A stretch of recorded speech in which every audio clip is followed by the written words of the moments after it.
এই কি গো, কি আরম্ভ করেছো গো বলো তো? কটা বাজে? কেন? কটা বাজে? পৌনে তিনটে, তিনটে হবে। খাবে কখন? স্নান করে। এত ইয়ে দেখাবে না, নায়কের মতন ভাব করবে না। হ্যাঁ, আমার খিদে পেয়েছে। ওই ছোটটা তো ইয়ে দিয়ে খেলো, তোমার কুমড়ো খাবে না কিছুতেই। কুমড়ো আর আলু ভাতে দিয়ে ভেন্ডি দিয়ে ভালো করে মেখে দিয়েছি, সর্ষের তেল টেল পেঁয়াজ দিয়ে। খাবে না। আমি বলছি খেয়ে দেখ, ছোটোবেলায় স্কুলে যেতে তখন এরকমভাবে মেখে দিতাম।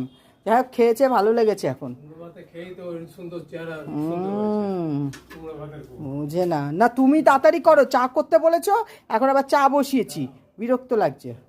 এর পরের প্রশ্ন কি করবে? স্নান কখন করবে? হ্যাঁ, কাঁচা হলে।